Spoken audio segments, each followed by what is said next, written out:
Hidden behind towering gates in Sullivan Canyon is a mansion that feels more like a living sculpture than a home. Every brick, every beam, a piece of history. Beyond its walls, she slips behind the wheel of machines that turn heads, living a life where elegance meets quiet rebellion. Her fortune, enough to craft a world entirely her own.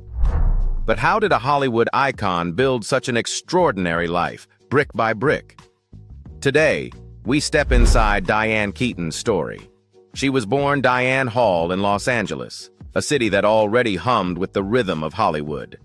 But in her childhood home, the real stage was the kitchen table, where her mother's creativity and charm painted the first strokes of Diane's imagination. Her mother's victory in a local beauty contest wasn't just a family anecdote, it was a spark. It showed Diane that life could be more than ordinary, that presentation and performance could change how the world sees you. In high school, she wasn't the girl lost in the crowd.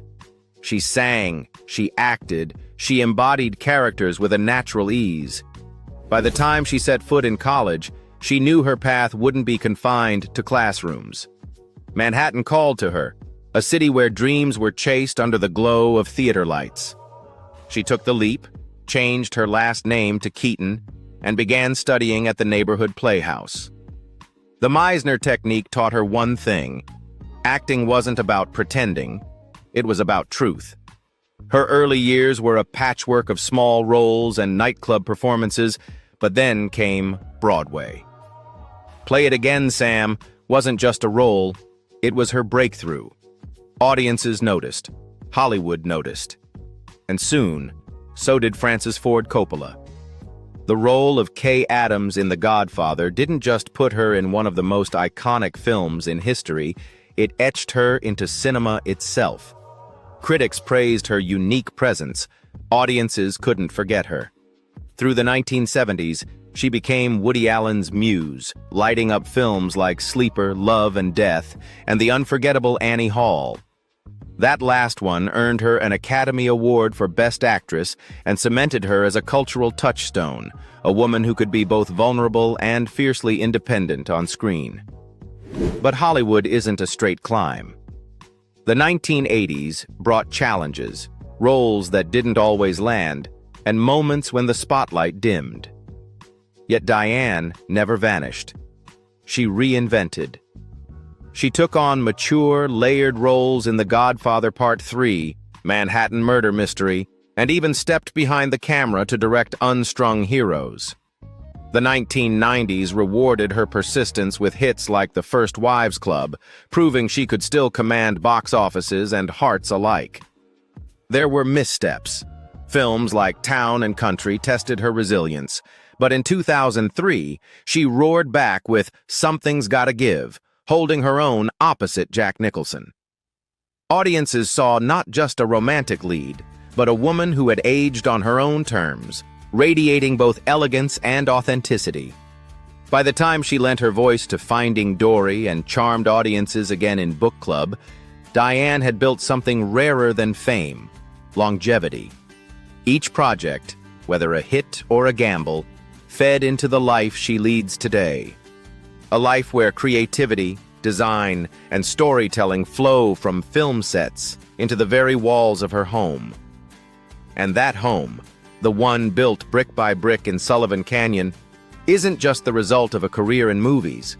It's the reflection of every role she's played, every risk she's taken, and every vision she's brought to life. Which is where our journey now takes us, through the front gates and into the heart of her sanctuary. Mansion in Sullivan Canyon. The gates swing open with the quiet confidence of a secret being revealed. Sullivan Canyon stretches out before you, an oasis tucked away from the chaos of Los Angeles, yet close enough for the city's golden light to spill across its hills. And there, rising from the earth like it has always belonged, is Diane Keaton's masterpiece. At first glance, it's not the glittering palace you might expect from a Hollywood icon. There are no marble fountains or gilded balconies.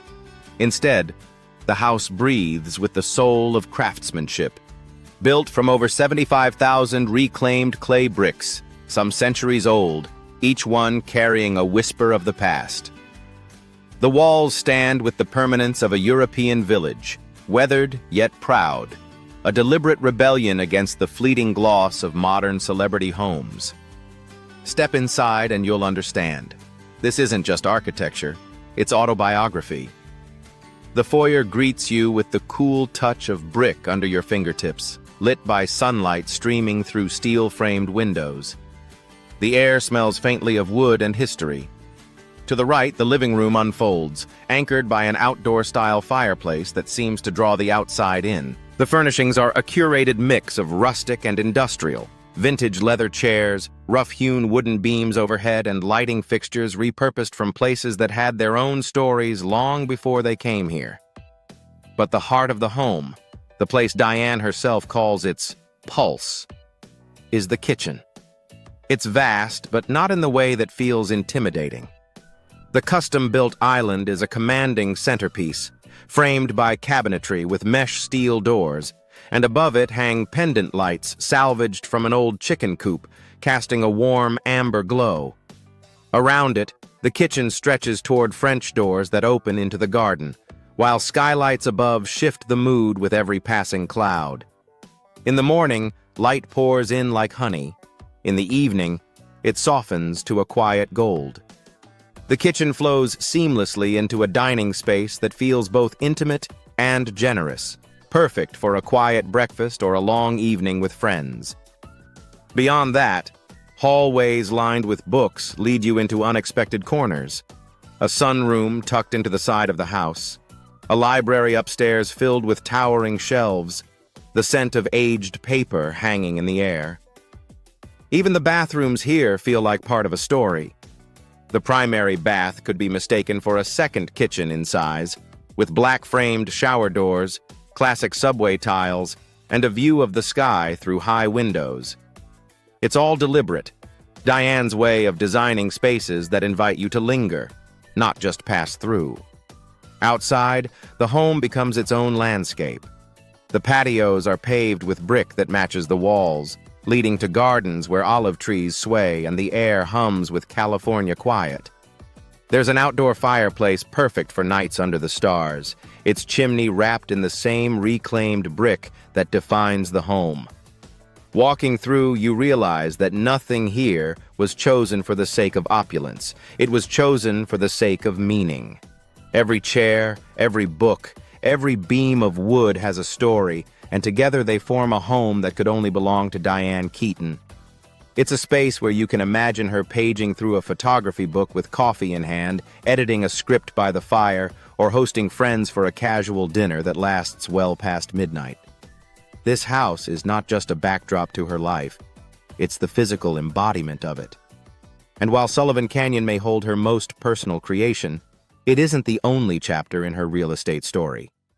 Because on the other side of the country, along the breezy shores of Long Island, another home reveals yet another side of Diane Keaton's vision. If Sullivan Canyon is Diane Keaton's ode to history, then her Long Island retreat is her love letter to the sea. Mansion in Long Island. Here, the first thing you notice isn't the house itself. It's the way the light dances off the water and spills through the windows like a welcome you can feel. The air is different here, salted and fresh, with the faint sound of waves that never really stops. The house rests on half an acre, but every inch is designed to feel expansive.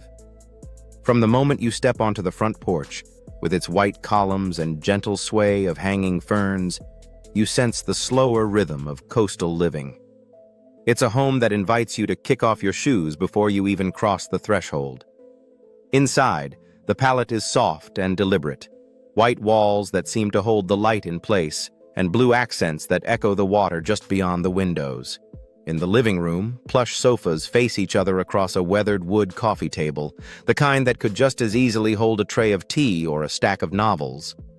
Sunlight filters through lattice windows, casting geometric shadows that shift throughout the day. The kitchen, of course, is designed for both beauty and function, a spacious, all-white space with counters that gleam, cabinets with thoughtful detailing, and enough room for friends to gather without ever feeling crowded. You can imagine summer mornings here, coffee brewing while the scent of fresh-baked bread drifts through the air, the doors open to let in the ocean breeze. The bedrooms, 4 in total, each carry their own quiet luxury. In one, a blue and white wallpaper adds a touch of whimsy. In another, Portuguese tile in the bathroom tells a story of far-off markets and artisanal craft. Every room feels like a private escape, with soft linens and windows that frame views you never tire of. And then there's the backyard, where the house truly comes alive. A shimmering pool catches the afternoon sun, flanked by a cabana complete with its own bar.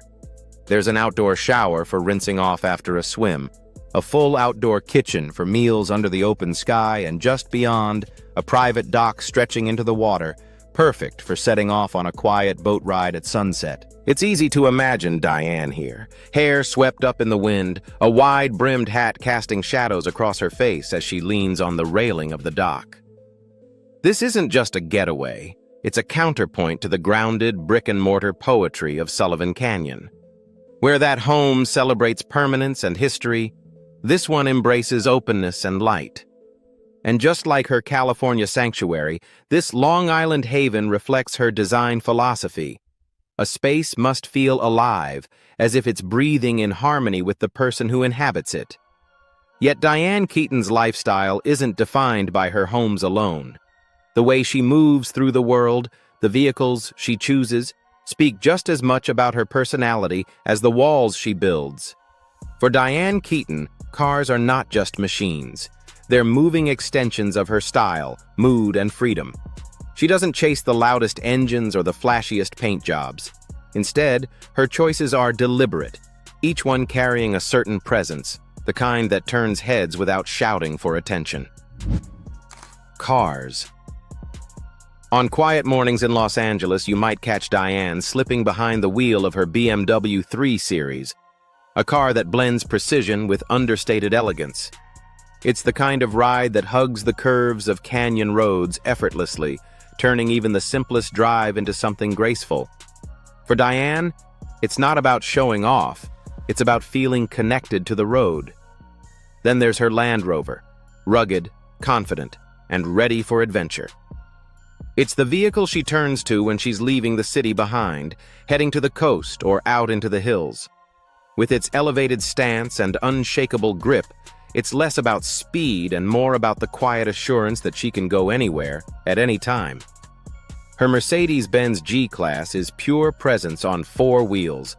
Bold lines, towering height, and a timeless design make it impossible to ignore. Yet behind the wheel, Diane isn't making a statement. She's simply embracing a car that mirrors her own blend of strength and sophistication.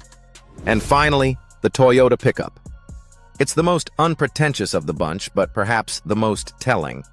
This is the car she takes when she's hunting for vintage materials, transporting bricks, or scouting a renovation project.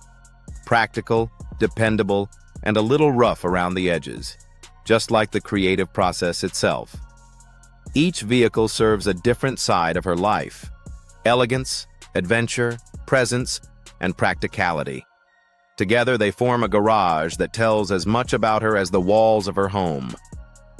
When you look at Diane Keaton's life today, with its curated homes, timeless cars, and effortless style, it's easy to forget the decades of work that built it all. Her fortune wasn't the product of a single windfall. It was the result of a career stitched together role by role, project by project, each one adding another layer to her financial foundation. Her breakthrough roles in the Godfather series and Annie Hall didn't just earn her critical acclaim, they opened the door to paychecks that placed her firmly among Hollywood's elite. By the 1990s, films like The First Wives Club, which grossed over $105 million, and later Something's Gotta Give, which earned her a reported multi-million-dollar salary, solidified her financial standing. But acting was only the beginning. As a director and producer, she added new income streams, including work on projects like Unstrung Heroes and the Fox TV series Pasadena. Endorsements further boosted her portfolio, most notably, her long-running partnership with L'Oreal since 2006. Then there's her quiet real estate empire. Diane doesn't just buy homes, she transforms and resells them, often for massive returns. In 2003, she sold a Beverly Hills mansion to Madonna for $6.5 million, a transaction that made headlines not just for the price, but for her impeccable renovations.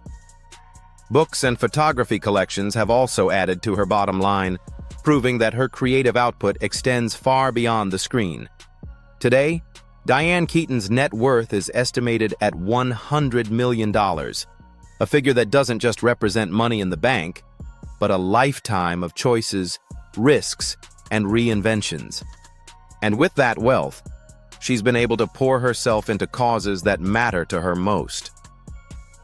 Diane Keaton's philanthropy is not the kind that seeks spotlights or gala headlines. It's quieter, more personal, rooted in the same values that have guided her art and her life. Philanthropy. One of her greatest passions is historic preservation. Over the years, she has been both a vocal advocate and a financial backer for organizations like the Los Angeles Conservancy and the National Trust for Historic Preservation. These aren't abstract causes for her, they're deeply personal missions. She has fought to save landmarks like the Ennis House, a Frank Lloyd Wright masterpiece in the Hollywood Hills, and was actively involved in the campaign to rescue the historic Ambassador Hotel, even though that fight ultimately ended in demolition. In every effort, she has used her influence to remind people that architecture is a living record of our shared story. The arts are another cornerstone of her charitable work. Drawing from her own beginnings in theater and visual arts, Diane has supported programs that provide creative opportunities to underserved communities, mentoring young filmmakers, funding photography workshops, and advocating for arts education in public schools. For her, creativity isn't a luxury. It's a necessity that can change the trajectory of a young person's life. She has also lent her voice and resources to health causes, quietly donating to cancer research and children's health organizations, including the Entertainment Industry Foundation and Stand Up to Cancer. In her home state of California, she has backed local initiatives that offer medical care and emotional support to young patients and their families. And then there's her lifelong devotion to animals, particularly dogs. Diane has adopted rescue pets for years, championed adoption over breeding, and worked with shelters to promote responsible pet ownership. It's the same nurturing instinct that shows up in her restorations and her films, the belief that care and attention can transform something overlooked into something extraordinary. In all of this, there is no grandstanding, no endless list of publicized donations. Instead, Diane's philanthropy reflects her personality, thoughtful, enduring, and quietly powerful. Her charity work extends beyond writing checks. Her other ventures, spanning photography, writing, real estate, and more, reveal a woman whose creativity refuses to be confined to one stage. Other activities. Away from the cameras, Diane Keaton has built a parallel career that's as varied and inventive as her acting roles. It's a life fueled by curiosity, design, and the urge to create, whether that means producing a film, photographing a street corner, or restoring a building others might overlook. Since around 1995, she's been a committed vegetarian, a choice that aligns with her appreciation for mindful living. But perhaps her most enduring passion outside of acting is photography. Her collection began decades ago, snapshots, film stills, moments captured in time, and has grown into a vast personal archive. She's published multiple photography books and even served as an editor for projects ranging from a paparazzo's candid celebrity shots to whimsical anthologies of clown paintings. One of her favorites? A collection celebrating California's Spanish colonial-style homes, a reflection of her deep love for architecture. Diane's creative reach extends to producing, too. She backed the Fox series Pasadena, and in 2003 produced Gus Van Sant's haunting drama Elephant, a project she took on out of a sense of social responsibility. As she once said, it made her think deeply about our responsibilities as adults to try and understand what's going on with young people. Her writing career has also left its mark. In 2011, she released her memoir, Then Again, an intimate work built partly from her mother's private journals. It offered a rare glimpse behind her public image, at times candid, at times poetic. She's also narrated works by others, including Joan Didion's Slouching Towards Bethlehem, earning an Audie Award nomination for her performance. Architecture remains a constant thread through all her activities. She's campaigned to save and restore historic buildings across Los Angeles, worked as a real estate developer, and resold multiple redesigned properties. She opposes plastic surgery, believing that authenticity is more powerful than perfection. In her words, "My face needs to look the way I feel." Taken together, these other activities form a portrait of a woman who is endlessly curious, fiercely creative, and unafraid to cross the boundaries of her profession. But while her work is scattered across film, architecture, photography, and writing, her private life remains her most carefully guarded creation, one shaped not for public consumption, but for the people and moments she cherishes most. Personal life. In a world where so much of her life could be on display, Diane Keaton has mastered the art of privacy. She has never married, and by her own admission, she's comfortable with that choice. In interviews, she's brushed off the old spinster stereotype as nonsense, saying her happiness has never depended on a wedding band. Motherhood came to her later in life, after the loss of her father reminded her how fleeting time can be. At the age of 50, she adopted her first child and later a second, embracing the role with a mix of tenderness and fierce protectiveness. She's described it as the most humbling experience of her life, a sentiment that seems to anchor the rest of her world. These days, home is more than a place. It's a sanctuary. Mornings might start with coffee in her sunlit kitchen, light streaming in through those steel-framed windows, while a rescue dog naps at her feet. Afternoons could mean a drive along the coast, scouting architectural details for her next project, or simply losing herself in the pages of a photography book. Friends remain a constant presence. She's known to host intimate dinners where conversation flows as easily as the wine, often surrounded by creative minds from every corner of the arts. When she travels, it's less about luxury resorts and more about places that stir her imagination. Historic towns, coastal escapes, hidden pockets of Europe where craftsmanship still thrives. Her style in public mirrors her private sensibilities, wide-brimmed hats, tailored jackets, and a refusal to conform to whatever Hollywood says a woman her age should look like. She doesn't just dress, she curates her presence, turning even a stroll down the street into a quiet statement of individuality. For Diane, the true measure of her success isn't the awards on her shelf or the homes she's built. It's the life she's crafted behind closed doors, with her children, her animals, and her art. It's a life lived on her own terms, with enough room for both legacy and spontaneity. And it's here, in this carefully balanced world, that her story finds its most authentic note, a reminder that while the spotlight may fade, the life you build in its absence can be the most beautiful work of all, a world of meaning, style, and independence. If you had the chance to shape your life piece by piece, just as she has, what story would your walls tell? Share your thoughts below and join us for the next untold journey.